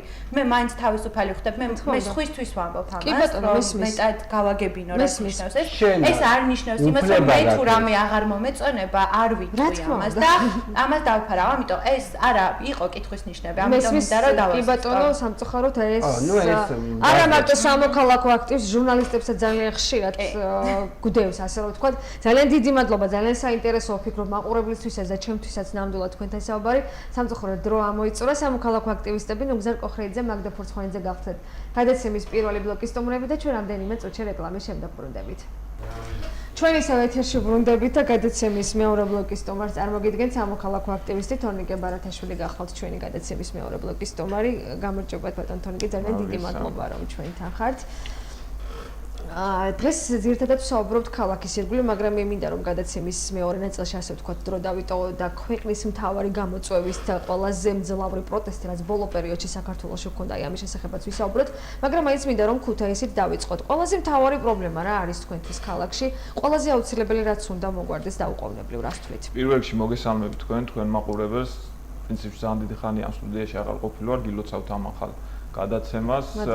და მათ შორის ხაზგასმით მინდა მადლობა უთხრა იმ ყველა იმ ადამიანს და ორგანიზაციას, რომელიც აძლევს ასეთი პლატფორმების დაფუძნების საშუალებას, როგორც მედია ორგანიზაციებს, ისე სამოქალაქო სექტორის წარმომადგენლებს. ნამდვილად საჭიროა. მაგათი ღვაწლი ჩვენი ქვეყნის განვითარებისთვის ძალიან დიდი არის, თითეული იმ გადასახადის გადამხდელის, რომელიც გარკვეულ ფონდებში მიემართება მაგდან გადახდილი ფულები და კონკრეტული თანხები და ჩვენი ქვეყნის ფუნდამენტის განვითარებისთვის შემდეგ ჩვენ ამ ყველაფერს ეფექტურად ვიყენებთ. ნაკლებად ეფექტურად ზოგ შემთხვევაში, მაგრამ იმედია რომ მომავალში ესენი უფრო ბევრი იმედი დაგვიგროვდა ამ ბოლოს და იმედია რომელიმე იმედი მაინც ახება. თქვენ შეკითხვას ცხადია ჩემი ბოლო ვიზიტიდან ამ სტუდიაში დღემდე დიდი დრო გავიდა, მაგრამ დინამიკაში რო შევხედოთ სიტუაციას პრინციპში ძალიან ბევრი საამაყო არაფერი დაგვიგროვდა და ხაზგასასმელი. პრობლემები ქალაქში ძალიან ბევრია. მე უყურებდი წინა ბლოგს, ბევრ ამაში ვეთანხმები თქვენს სტუმრებს, ასევე გამოკითხულთა მოსახლეობის ნაწილსაც კონკრეტულ პრობლემებზე იყო საუბარი, მაგრამ მე ხაზს, რადგან დროის სიმცირის ფაქტორიც არსებობს, ხაზს გავუსვამდი უფრო ფუნდამენტურ პრობლემებს. მე მგონია რომ გამომდინარე ამ პროცესის დაკვირვებიდან ჩვენ გვაქვს პრინციპში მართვის პრობლემა, ადგილობრივ ხელისუფლებაში არსებობს მართვის პრობლემა, ფრაგმენტულობის პრობლემაც არსებობს, რაღაც პრობლემებთან მიმართებაში არ არის ჩამოყალიბებული პოზიციები, ქალაქს საერთოდ არ გააჩნია და პრინციპში რეგიონსაც იმ მუნიციპალიტეტებს, რომელიც იმერეთის მხარეში რეგიონში შედის, და ეს პრობლემა არ გვეხება მხოლოდ ჩვენს რეგიონს და ზოგადად ქვეყნის პრობლემაც არის. არ გააჩნია რაღაც კონკრეტული სტრატეგია. აი ეს მინდა გითხოთ, მართვის პრობლემა რას გულისხმობთ უფრო კონკრეტულად? პროფესიონალი კადრი თუ თვითმმართველობის რეალურად თვითმმართველობა არ აქვს, ესე რომ ვთქვათ, ეს იყო ამ ხელისუფლების, წინა ხელისუფლების დაპირებაც თვითმმართველობის რეფორმა, რომელიც სამწუხაროდ ჯერ კიდევ ზუსტად მაგაზე მინდოდა აქცენტის გაკეთება, რომ ჩვენ მათ შორის საკანონმდებლო მიმართულებითაც გვაქვს ეს ასე ვთქვათ, სივრცეასათვისებელი მომავალში რო თვითმმართველობა. ძალიან ბევრი ლაფსუსი ძალიან იოლად რეალური უფლებები მიეცეს. ჩვენ ვართ დამოკიდებული მხოლოდ რაღაცა დელეგირებულ და ასე ვთქვათ ექსკლუზიურ უფლებებზე, რომელიც გაწერილია ჩვენი კანონმდებლობით და ეს არ არის საკმარისი იმისათვის, რომ ადგილზე ინტერესები ბოლომდე იქნას წარმოჩენილი ერთის მხრიდან და შემდეგ გადაწყვილი და დაკმაყოფილებული, რაც მოსახლეობას და აი ერთ-ერთმა ჟურნალისტმა მაია ყუფარაძემ გამოყო კიდეც ეს პრობლემა. ერთ-ერთი პრობლემა აი ამ მიმართულებით, თუნდაც რომ აი ჩვენს ბალანსი, ქალაქის ბალანსი არ არის უძრავი ქონება, რაც კი ბატონო, ეს პრივატიზაციის პრობლემა არ მხოლოდ არსებობს დიდი ხნის მანძილზე და რაც მალე მოგვარდება ეს უძრავი ქონების გადაცემა კერძო მესაკუთრეებზე, ეს უფრო ახალ ინიციატივებს და ახალ ინტერესებს გააჩენს, რაც შეეხება დაუბრუნდეს. რომელიც ძალა უფრო თქვათ საინტერესო ცვლილებებს ამ კუთხით თუნდაც შემოგვიყვანს. ჩვენ მიმართულება უნდა ავიღოთ კერძო ინტერესისკენ აუცილებლად, რაც ზოგად საუბარს ეხება და რაც ეხება კონკრეტულ პრობლემებს, კონკრეტულ პრობლემების მართლობაში ასევე დავეთანხმები ყველა იმ გამოთქმულას, რომელიც ამბობდა, რომ პროფესიონალიზმის დეფიციტი ნამდვილად არსებობს ჩვენ ქალაქში, ამას ყბადაღებული ეს ძალიან ამ ბოლო დროს გახშირებული ინფრასტრუქტურული პროექტებიც გვიყვება, მიუხედავად იმისა, რომ რაოდენობად ასე თუ ისე გახშირდა, ჩვენ ხარის საკმაოდ ძალიან მარტივი დაკვირვება, მარტივი შეუიარაღებელი თვალით დაკვირვება საკმარისია იმისათვის, რომ ხარისხზე იყოს ძალიან ბევრი კითხვა. ჩვენი ორგანიზაცია ხა იწყებს ერთ-ერთ კონკრეტულ პროექტს ამ საკითხთან დაკავშირებით და ჩვენ მალე საზოგადოებას წარმოვუჩენთ იმ სურათს, რაც ინფრასტრუქტურულ მიმართულებასთან გვაქვს ქალაქში. უსაფრთხოების ძალიან ხშირად საუბრობს ევროპა ჩვენი სახლი, აი თქვენი ორგანიზაცია ძალიან ხშირად აი ამ მიმართულებით არსებულ დარღვევებზე, ლაფსუსებზე, პრობლემებზე ქალაქში. რა პროექტია უფრო კონკრეტულად თქვა თუ შეგიძლიათ რა დღეს? ბატონო, ჩვენ ამას საზოგადოებას სულ მალე წარმოვუჩენთ, რამდენადაც ჯერ განხორციელების ეტაპი არ დაწყებულა, ამაზე კონკრეტიკისგან სავშები, თუმცა კონკრეტულად შეეხება უსაფრთხოების თემატიკას, შეეხება ინფრასტრუქტურის ასე ვთქვათ ნაწილს და ამაზე ჩვენ გვექნება აუცილებლად მჭიდრო დიალოგი საზოგადოებასთანაც. ჩვენ ვისურვებდით, რომ ეს პრობლემები იყოს გაშუქებული ასევე ადგილობრივი მედია საშუალებების მეშვეობითაც, თუ კი ამის საშუალება იქნება და სურვილი იქნება მეორე მხრიდან. მე რომ დაუბრუნდე იმ ამბავს, რითაც ჩვენ დავიწყეთ, რა არის ფუნდამენტური პრობლემები. ჟურნალისტები არასდროს არ ამბობენ უარს პრინციპში გაშუქებაზე. თუმცა ჩვენთვის სივრცეები ნაკლებად არის ხოლმე დათმობილი ტელევიზიებში. ეს ნამდვილად ამას პრეტენზიის კუთხით არ ვიძახი, მაგრამ იმედია, რომ ეს არ უნდა იქნეს ახმადი, მე დავეთანხმები თქვენს წინასწარმეტყველს, არ უნდა იქნეს ახმადი სამოქალაქო აქტივისტების და სამოქალაქო ორგანიზაციების პოზიცია რაღაც. ჩასაფრებულ პოზიცია, ჩვენ უნდა ვაკეთოთ, რა თქმა უნდა, ერთი საქმე და საქმე უნდა იყოს იმისთვის გაკეთებული, რომ ქალაქს წავიდეს. მე ვფიქრობ, რომ არც უნდა მივაქციოთ აი ამას ყურადღება, მე წინა ბლოგშიც აღვნიშნე, როცა აი მაგ და მისაუბრა მაგ პრობლემის შესახებ ერთგვარად. იგივე კითხვის ნიშნები და იგივე ასე რომ ვთქვათ დახასიათება არის ჟურნალისტების კუთხითაც. თუ კი ვთქვათ, რაიმე არ მოგწონს, ან ცოტა ისე დასვიკითხო, უკვე ხარ ოპოზიციური პარტიის, რომელიმე ოპოზიციური პარტიის, რომელიმე წარმომადგენლის მეგობარი ან უბრალოდ პარტიის წევრი, ან მხარდამჭერი, ეს სხვა თემა, შესაძლოა უჭერო ნებისმიერ ოპოზიციურ პარტიას. ხარ ვთქვათ, როგორც მოქალაქე, კი ბატონო, არჩევნებზე ვის შემოხაზავ, სხვა თემაა, მაგრამ არ უნდა მიაქციოთ ყურადღება. მე მაგალითად აღარ მაღელვებს ვინ რას. არა, მე არ ვაქცევ ყურადღებას, საუბარი იმაზე. ეს არის ერთგვარად შესაძლოა გათვლაც იმისთვის, რომ სამოქალაქო სექტორი იყოს ნაკლებ აქტიური. ხელისუფლებას რეალურად თქვათ სიმართლე არ აწყობს სამოქალაქო საზოგადოების აქტიურობა, თუ კი რაღაც კუთხით ცდილობს, რომ თქვათ რომელიმე პოლიტიკური პარტიის, ოპოზიციური პარტიის მხარდამჭერად მოიაზროს. საზოგადოების გარკვეული ერთი ნაწილი არ იქნას რაღაც კონკრეტულ შირმად გამოყენებული ხელისუფლების მიერ და ისინი თავს არ იტყუებდნენ ამ სიტუაციაში, ალბათ საზოგადოების ნაწილი მაინც მიხვდება, მე ამაში რას გულისხმობ, რაც შეეხება პრობლემებს, ჩვენ რომ დაუბრუნდეთ და ვერ მივედით ბოლოში, რაც შეეხება ქუთაისის კონკრეტულ პრობლემებს, მე მგონია რომ ფუნქციაზეც მინდა რომ ისაუბრო. საპარლამენტო დედაქალაქის მაგის გარეშე აქ ნამდვილად ვერ გავალ, მაგრამ ჩვენ უნდა ცოტა გლობალურად შევხედოთ საკითხს, რაც ვიგულისხმებ ფრაგმენტულობაში, ეს შეეხება ასევე ადმინისტრაციების გადაცემას და ესე იგი, როდესაც ერთი ადმინისტრაცია ცვლის მეორეს, გულისხმობ ამ ხელისუფლების პირობებში მინიმუმ ორი შეიცვალა, ხო? რაღაც მემკვიდრეობის სიტუაცია საერთოდ გამორიცხულია, არ არსებობს. თავს არიდებენ ერთგვარად. ხო, როდესაც ერთი ადმინისტრაცია მაგალითად იყო მურღულიას ადმინისტრაცია, იღებდა კონკრეტულ ვალდებულებებს, მოვიდა ახალი ადმინისტრაცია, დაიწყო ყველა ყველაფერი ნოლი. ასათიანის ქუჩა იყო აი ამის ძალიან ბევრი მაგალითი შემიძლია მე პირადად ჩამოთვალო, არა მხოლოდ ასათიანის ქუჩა გამწვანების მიმართულებით, როდესაც სტრატეგიას აწერდა ხელს ერთი ადმინისტრაცია გამწვანებისას და პუნქტად ჰქონდა ქალაქის განვითარების სტრატეგიაში შეტანილი, გვერდზე ეგერ ხსნიდა რაღაცა კაფე-ბარ არგოს, რომელიც იყო პირდაპირ იმაში, რა ქვია, ქალაქის ისტორიულ ნაწილში, მემკვიდრეობის დაცვის ზონაში შეტანილი. ნუ ამაზე შემიძლია მე ძალიან ბევრი დაუსრულებლად ვისაუბრო, მაგრამ ჩვენ თუ არ მივედით იმ გადაწყვეტამდე, რასაც ქვია კონკრეტული სტრატეგია აღებული საით მივდივართ, როგორ არ ვითარებთ ქალაქს, ჩვენ ვერ ვიზამთ ვერაფერს. ვერც ერთი ადმინისტრაციის, ვერც ერთი პოლიტიკური, ასე ვთქვათ, პარტიის პირობებში. აი მთავარი მიმართულებები, რასაც ამბობს თვითმმართველობა თორნიკი, ინფრასტრუქტურა, ტურიზმი, საუნივერსიტეტო ქალაქი, თქვათ, რამდენად არის საკმარისი ქალაქის განვითარებისთვის? მე მგონია რომ დიდი ხანია უკვე აღარავინ აღარ იტყუებს თავს ამ საუნივერსიტეტო სტატუსით, რომ რაღაც შეიძლება ამან გარკვეული ცვლილებები მოახდინოს. არსავე დროზე ვიტყუებთ, მაგრამ აი შემოგაწყვეს. ნაწილი არ ვიტყუებდით თავს, თუმცა ეს რაღაცნაირ ყბადაღებულ თემად იქცა და იქცა თემად, რომელიც იყო საპარლამენტო სტატუსის ალტერნატივა, ანუ სასაცილო იყო თავიდანვე ეს ყველაფერი. ჩვენ 2013-14 წლებში 15-შიც პრინციპში ინერციით მიდიოდა ეს პროცესი. ქონდა დაარსებული მოძრაობა, დაიცავი კონსტიტუციის 52 პრიმარული, მაშინ ბედნიერები ვიყავით, იმიტომ რომ ეს მუხლი ეწერა კონსტიტუციაში, შემდეგ ესეც ამოიღეს. და თქვენს რომ ეს უბრალოდ რამეა და არ იქნება ცვლილება მახსოვს. ხო, რა თქმა უნდა, თქვენ გახსოვთ ეს მოვლენები, მე მიხარია რომ დღეს ბევრი ადამიანი, უფრო მეტი ადამიანი უფრო სწორად ვიდრე მაშინ აქტიურობს ამ თემის ირგვლივ. სამწუხაროდ ამ ადამიანების ნაწილი მაშინ ცოტა ინდიფერენტულად იყო განწყობილი ამ საკითხის მიმართ, შეიძლება იმ მიზეზით რომ პარლამენტი ჩვენ ადგილზე გქონდა და ვიღაცებს არ ქონდათ მოლოდინი რომ ასე ხელაღებით აიღებდნენ და გადაიტანდნენ საპარლამენტო სტატუსს აფრთხებდნენ ქალაქს, მაგრამ ჩვენ ნახეთ შედეგი, ხო, ნახეთ შედეგი ჩვენ მაშინაც ვიძახდით რომ წაგვართმევენ პარლამენტს და ვერ შემოგთავაზებენ ვერაფერს ალტერნატივას. აი პრინციპში შემდგომ აი სწორად თქვი ახლა სწორად განმარტე რომ ძალიან სასაცილოც იყო ხო ერთგვარად და ძალიან ბევრი კითხვის ნიშანსაც შეიცავდა როცა ვთქვათ საპარლამენტო სტატუსის ნაცვლად გეუბნებია რომ საუნივერსიტეტო ქალაქი უნდა იყო და პრინციპში წერეთლის უნივერსიტეტიც იყო აქაც შესაძლებელი რომ გაცილებით კი იქ ჩატარებული იყო ვთქვათ იგივე სამუშაოები გულისხმობ რა თქმა უნდა არა შენობის კუთხით. აი ამიტომაც რამდენიმე ვთქვი ინფრასტრუქტურა, ტურიზმი, რასაც პრინციპში თვითმმართველობაც უკვე ამბობს. არა მარტო უნივერსიტეტზე არის აქ ლაპარაკი. ტურიზმი, ინფრასტრუქტურა, აი რაღაცა ძირითადი მიმართულებები, რაზეც საუბრობენ. აი ეს მინდა კითხო, რამდენად არის საკმარისი. იგივე ავიღოთ ტურიზმი. პრინციპში არის ერთგვარად გზა და შანსი განვითარდეს ქალაქში.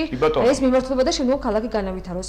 აი ამ კუთხით რა კეთდება? შეცვალეთ არის საკმარისი. მაგას ვამბობ, რომ ჩვენ უნდა გამოვიდეთ იმ მიდგომებიდან, რასაც გვეუბნებიან, რომ აქვთ ადგილობრივი ხელისუფლების წარმომადგენლებს. ჩვენ ამ მიდგომებს და ხედვებს სამწუხაროდ ვერ ხედავთ, რომ გვეუბნებოდნენ, რომ ქალაქი მიდის კონკრეტულად ამ მიმართულებით, საშუალოვადიან პერსპექტივაში გვექნება ეს შედეგი, გრძელვადიან პერსპექტივაში გვექნება ეს შედეგი, მიუხედავად პოლიტიკური ასე ვთქვათ, ცვლილებების ადმინისტრაციას გულისხმობ, ახლა პოლიტიკური ძალა თუ შეიცვლება, რა თქმა უნდა, ახალმა ადმინისტრაციამ, ახალმა პოლიტიკურმა ძალამ უნდა იყოს პასუხისმგებლობა, მაგრამ გულისხმობ ამ ძალას, რომელიც ძალიან გაუგებრობა მოკლედ რო ვთქვათ. ხო, რა თქმა უნდა, ხელისუფლებაში, მაგრამ ჩვენ რას გვეუბნებოდნენ ეს ადამიანები გარკვეული წლების წინ, ხო? გვეუბნებოდნენ რომ ტურისტი არ შეიძლება იყოს სფერო, რომელმაც შეიძლება განავითაროს, რომელსაც შეიძლება დავაერყვნოთ ქვეყანაში, ასე ვთქვათ, ეკონომიკური სტიმულირების მიმართულებით. რა აღმოჩნდა ქალაქში ამდენი წლის მერე?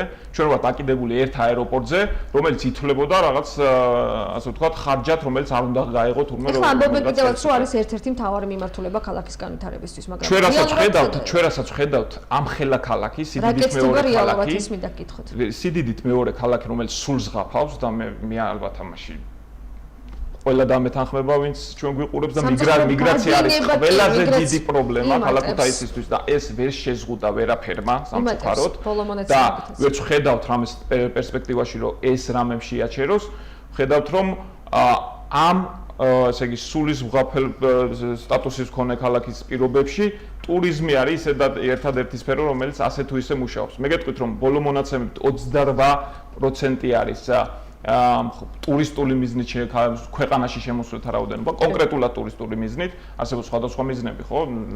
ასე ვთქვათ, სხვა ქვეყნის მოქალაქეები, რომლებიც არიან პრინციპში, რომლებიც ადრე საქართველოში ცხოვრობენ, სტუმრად ჩამოსვლის მიზეზები, საქმიანი მიზეზები, რაც შეეხება ტურისტულ მიზნად, სარეკრეაციო და დასასვენებელი მიზნით ჩამოსვლათა რაოდენობა არის 28%. ეს არის ძალიან ცოტა. ამაზე უნდა ფიქრობდეს ხელისუფლება, როგორც ადგილობრივი, ისე ცენტრალური, რა არის გზები იმისთვის, რომ ეს რიცხვი გაიზარდოს, იმიტომ რომ ტურიზმი მართლაც არის ჩვენი გამოსავალი გარკვეულწილად ჩვენაირ ტიპის ქალაქისთვის რომელიც აი ამასაც ამბობს თვითმმართველობა რომ ამ კუთხით ძალიან აქტიურად მუშაობენ რამდენიმე მსხვილი პროექტი არის დაანონსებული მათ შორის რიონის პირად დასახლება პრინციპში სულ ისმის რომ ქუთაის აი აეროპორტის გამოწვევით რაზეც შენ ისაუბრე ახლა არის ერთგვარად მატება შეინიშნება ტურისტების ქუთაისში თუმცა არ არის მათ ასე რომ ვთქვათ ქუთაისში გაჩერების დრო არ არის ხანგრძლივი აი ამ კუთხით უნდა გაკეთდეს რაღაც სამუშაოები რამდენიმე პროექტი დაასახელეს ითქვა რომ კიდევ მოწესრიგდება ტრანსპორტი რომელიც აეროპორტიდან ვთქვათ პირდაპირ ქალაქში რამდენიმე დანიშნულების ადგილამდე მოახდენს ტურისტების გადაადგილებას. ეს თუ არის საკმარისი. უბრალოდ უხერხულია რომ ჩვენ ამ რაღაცებზე რაც შენ ახლა აღნიშნე ვსაუბრობთ მომავალ დროში, ხო?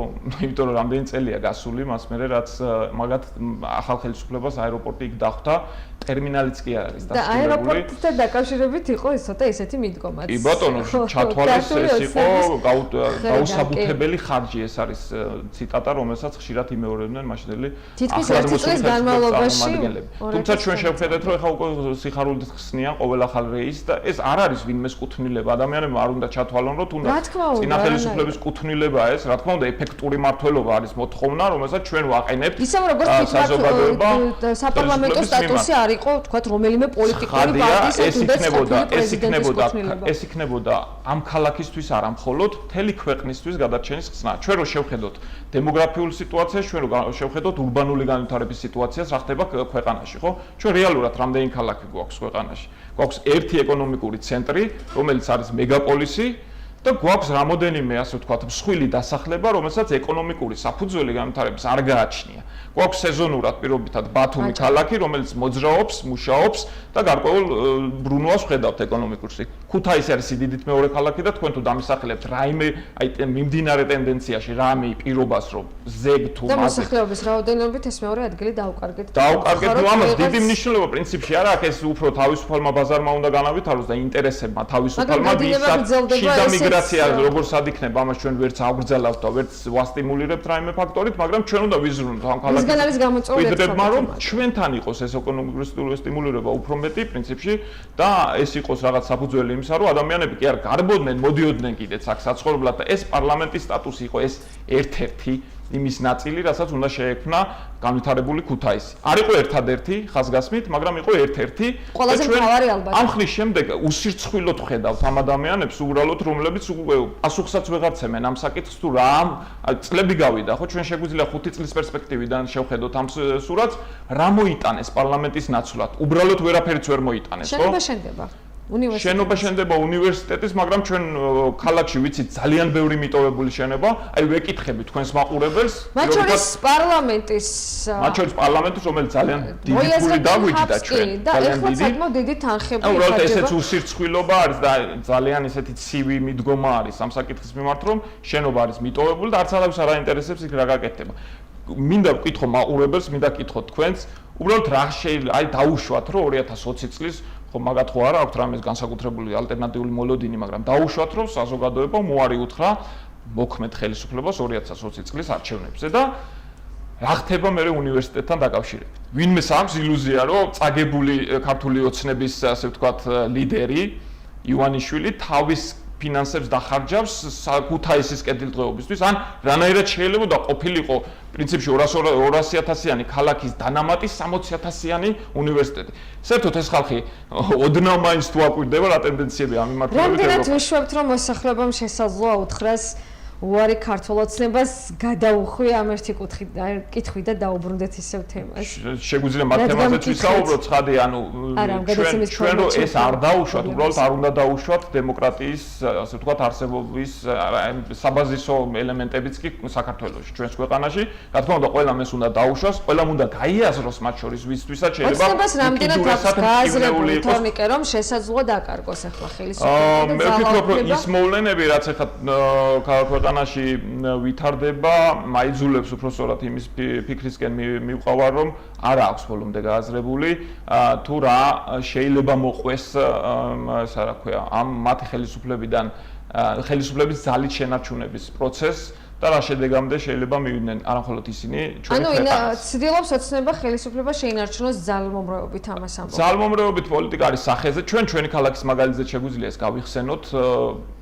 აბა სულ აგერ რამოდენიმე კვირის წინ მოხდა ეს ამბავი, როდესაც კონკრეტული აქცია შეიკრიბა საჯარო მოხელეების და ისინი არც მალავდნენ პრინციპში იქ იყვნენ სამსახურის უფროსებიც წარმოდგენილი რომლებიც მათ შორის ჩვენ ადრე გვაჯარიმებდნენ ხიდზე სტიკერის გაკვრის გამო გამაფრთხილებელი სტიკერის გაკვრის გამო ისინი მონაწილეობდნენ ამ აქციაში და თვითონ ხედავდნენ როგორ აზიანებდნენ კულტურული მემკვიდრეობის შენობას აქციის მონაწილეები და ამაზე მათგან პასუხი საერთოდ არ ყოფილა თუმცა ერთი კვირის თუ ორი კვირის შემდეგ იყო პასუხი რომელიღაც მოქალაქეზე აქტივისტზე რომელმაც სურათები ჩამოკიდა ბუჩქზე და დააჯარიმეს 1000 ლარით ეს ადამიანი. ნუ ხა შერჩევითი სამართალი. შერჩევითი სამართალი კი არა, ეს არის შერჩევითი უსამართლობა პრინციპში, რაც არ არის ამ ქალაქის დამახასიათებელი მხოლოდ, არის ძალიან ქვეყნის დამახასიათებელი. ამ ჩიხში ვარ ჩვენ შესული და ამაზე გვეუბნებიან სხვათა შორის ჩვენი პარტნიორები დასავლეთიდან, რომ ეს არის ის ესე იგი ალესილი დანის პირი, რაზეც უკვე ძალიან იოლი ნათქვამია მგონი მხალა გამოხმაურება და იმდენი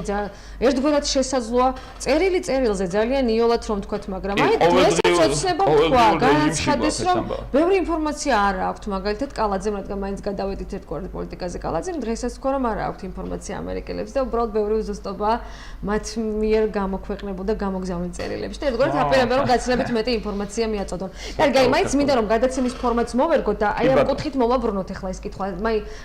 ვაპირებდი ისედაც აი ამასთან დაკავშირებით შენთან საუბარს. ბოლო პროტესტი, სამოქალაქო პროტესტი ქვეყანაში გულისხმობ და თითქმის მე ვფიქრობ რომ ძალიან ბევრი ქალაქი და თუკი სადმე არ გამოხატა მოსახლეობამ ღიად. იყო ერთგვარად ძალიან მაღალი მუხტი მოსახლეობაში. სამოქალაქო პროტესტი პროპორციული არჩევნების ჩავარდნის ჩაგდების ალბათ უფრო სწორია. შემდეგ რაც იყო ძალიან ასე რომ ვთქვათ იოლად რომ ვთქვათ ძალიან მძიმედ მოვიპოვეთ სისხლიანი ღამის გავრილოვის ცნობილი ოცნებად ცდილობს რომ გავრილოვი როგორმე მოაშოროს აი ამ კითხვის ასე ფორმულირებას მაგალითად ობიექტურ აზრში ქუთაისის საკრებულოს თავმჯდომარის მოადგილე პირდაპირ მიწინააღმდეგება კითხვას ასეულს რომ რატო გავრილოვის სხვა თემა ალბათ ახლა. აი მაინც ხვალაც იგეგმება პიკეტირება. ერთგვარად არ ჩაცხრა პროტესტი, გრძელდება. აქედან მოყოლებული პროტესტი. ხვალაც იგეგმება პიკეტირება, თუმცა პიკეტირება არ შეუშლის ხალხს მუშაობაში პარლამენტს ასე ამბობს ოცნება, თუ კი შეუშლის კანონის შესაბამისად ვიმოქმედებთ. რა შეიძლება ზოგადად მოყვეს ამ ყველაფერს ან მოვლენები როგორ შეიძლება განვითარდეს? შენც იყავი ერთ-ერთი ვინც თქვათ აი ამ პროტესტში მონაწილეობდა. მე ფიზიკურად არ მონაწილეობდი, მე უბრალოდ ცოტა ხნის წინ გავაზიარეთ ჩემი Facebook პოსტი, როდესაც პირველად ითქვა ამ დაპირების შესახებ, გამოვიდა მაშინ დღევანდელი ხელისუფლების მოქმედი ლიდერი, ნუ არამფორმალური შეგვიძლია დავარქვათ, მაგრამ ახლა ყველა აღიარებს უკვე ცივილიზებული სამყაროდან, რომ ამ ადამიანს უნდა ელაპარაკონ, თუ რამე უნდა შეცვალონ საქართველოში სამწუხაროდ, რა თქმა უნდა, ეს დემოკრატიის ძალიან დიდმინ ესე იგი ხარვეზზე მიუთითებს ჩვენ ქვეყანაში. წერილებს გახარიას წერენ, ეგეც უნდა ვთქვათ. თუმცა გახარიას სულ 3 წუთი შეიძლება ჭირდებოდეს ნამდვილ ადრესატამდე ამ წერილის მისატანად. და მაშინვე დავწერე მე რომ მე ამჯერ ამ დაპირების, რა თქმა უნდა, იმიტომ რომ ჩვენ ძალიან დიდი გამოცდილება პრინციპში დაგვიგროვდა არა მხოლოდ ერთგვარი კითხვის ნიშნები ქონდა ყველას მათ შორის საზოგადოება ჩემი აზრით ძალიან დიდი გამოცდილება აქვს იმასთან დაკავშირებით უკვე გასული არა მხოლოდ 7 თუ 8 წლის მანძილზე ზოგადად დამოუკიდებლობის ისტორიაში რომ რაღაცეები უფრო მარტივად შეაფასოს და თქვას უფრო სწორად გააკეთოს პროგნოზები რა როგორ შეიძლება მოხდეს ეს იყო მაშინ კონკრეტული პრობლემის გადაწყვეტის მცდელობა და იმ ხალხის პროტესტის მუხტის ჩაკლის მცდელობა რომ ეს დანაპირები გაეცათ და შემდეგ მოენათლათ ეს და მაშინაც დავწერე რომ ამას მონათლავენ შიდაპარტიული დემოკრატიით თქო ბევრი რამე ახასიათებს ამ ხელისუფლებას მაგრამ ჩვენ ნამდვილად ვერ ვიტყვით რომ შიდაპარტიული დემოკრატია მაგათთან ძალიან ახლოს იყოს მე მეჭობა რომ ხალხს დიდ ნაწილს ყოველ შემთხვევაში შესახლა ეჯეროს რომ ეს მოხდა დემოკრატიული პროცესებით შიდაპარტია არ ამგონია რომ მცირე ნაწილსაც ქონდეს ამის ილუზია ნუ 0 რაღაცა პროცენტზე შეიძლება იყოს იქ საუბარი რა შეიძლება და ვთქვათ მომავალში რა შეიძლება მოხდეს ხო მე არ ამგონია რომ რამე მეს შეაჩეროს გრძელვადიან პერსპექტივაში საუბარია იმ დროზე რა დროსაც ახლა იღებს ხელისუფლება სათავისოდ მაგრამ წარმოუდგენელია რომ პროტესტის მონაწილეების დათვა დაიწყო ხელისუფლებამ ერთგვარად ეს რამდენად შესაძლოა იყოს ახლა მართებული მათი მხრიდან ყველა ხელისუფლება პრინციპში ალბათ აგებს იქ სადაც ითვლის რამდენი ადამიანი დგას ქუჩაში არა მარტო ქუჩაში ითვლის რამდენი ადამიანი არის იზოლატორში რამდენი ადამიანი არის უკვე მსჯავრდებული ეს იყო ერთ-ერთი შენიშვნაც მათ შორის აი ცნობილი წერილებითაც რომ მიდის უკვე ძალიან ღია დაპირისპირება და ოპოზიციის ლიდერების ჟურნალისტების თქვენი კოლეგების მიმართ დამოკიდებულება რა ვიცი ბევრი ფაქტი შემიძლია შეგახსენოთ იმ დღეს დაზარალებულთა მდგომარეობა საერთოდ ანუ რო არ იყოს საუბარი დიდ ტრავმაზე ჩვენი ქვეყნის აი უახლოეს ისტორიისა, შეგვიძლია ამაზე ცოტა ესეთ ღიმილის მოგრელ კონტექსტში ვისაუბროთ, ხო? მაგრამ რა არის მაგათი დამოკიდებულება? მაგრამ მე არ მგონია ეს რამე შეაჩეროს გრძელვადიან პერსპექტივაში.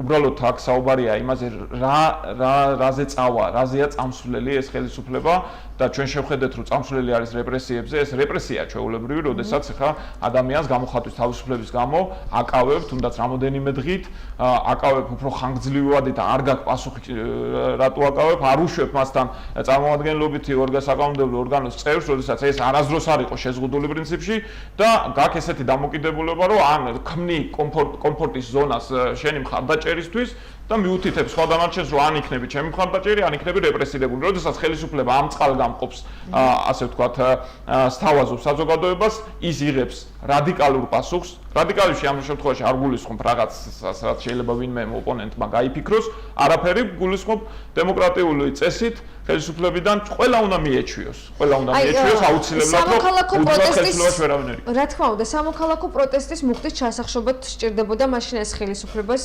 აღნიშნეს შესაუბრისას. ეხლაც ქართული ოცნება ეცდება, რომ სამოქალაქო პროტესტი, ასე რომ ვთქვათ, ოპოზიციური პარტიების გარდა, წარმომადგენლების გარდა, იქ რიგითი მოქალაქეების დგანან ეს მოსწონს თუ არა ქართულ ოცნებას.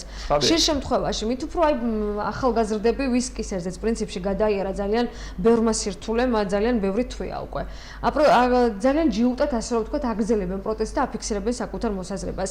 რას ცდილობს ამით ხელისუფლება, რას ამბობს ქართული ოცნება? მოკლედ, გამოხატვის თავისუფლების შეზღუდვას აპირებს და აპირებს, რომ სამოქალაქო პროტესტი ჩაახშოს.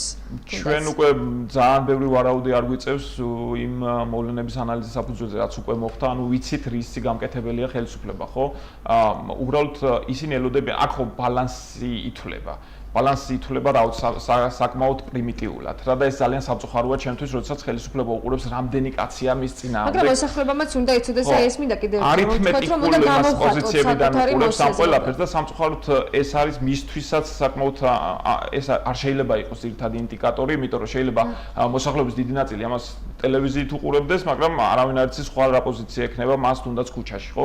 ანუ ეს არის მაინც ბეწვის ხიძზე სიარულის გზა, რომელსაც მე არ ურჩევდი არავის, მათ შორის ჩვენს ხელისუფლებას. და თქვენ თუ აკვირდებით სადმე რომელიმე სივრცეში თუ მიდის რაიმე პროგრამული დისკუსია რა შეიძლება მოხდეს ხვალ როდესაც სხვა მოვა ხელისუფლებაში რომელიმე პარტიას თუ აქვს მსგავსი პროგრამა ან დრო თუ არსებობს აი ეს ძალიან სუდი აი ეს მინდა სწორედ თქვა ერთგვარად აი ამ კი ბატონო აი ამ ქუჩის პროცესები ასე რომ ვთქვა ზოგადად არავის არ მოსწონს ალბათ ქუჩაში გასული პროცესები ნამდვილად აი ეს მთავარი რაზეც თქვენც ახლა საუბრობთ რაც უნდა იყოს მთავარი 2020 წელს კონკრეტული სამოქმედო გეგმა ნებისმიერი პარტიის ვინც აპირებს რომ მოვიდეს ხელისუფლებაში რა იქნება ეს რეალურად არსად არ ჩანს მე მაგალითად დაინტერესებული ვარ როგორც ნეიტრალური თუმცა ოპოზიციური ამორჩეველი ამას ხაზგასმით მომბობთ ამას მე მგონი არც სჭირდება ბევრი ასე ვთქვათ მარჩიელობა ჩემი საუბრიდან გამომდინარე მე როგორც ნეიტრალური ოპოზიციური ელექტორატის წარმომადგენელი ვითხოვ უბრალოდ მაინტერესებს რა მიმართულებებით აპირებენ ეს ადამიანები ხელისუფლების შეცვლის შემდეგ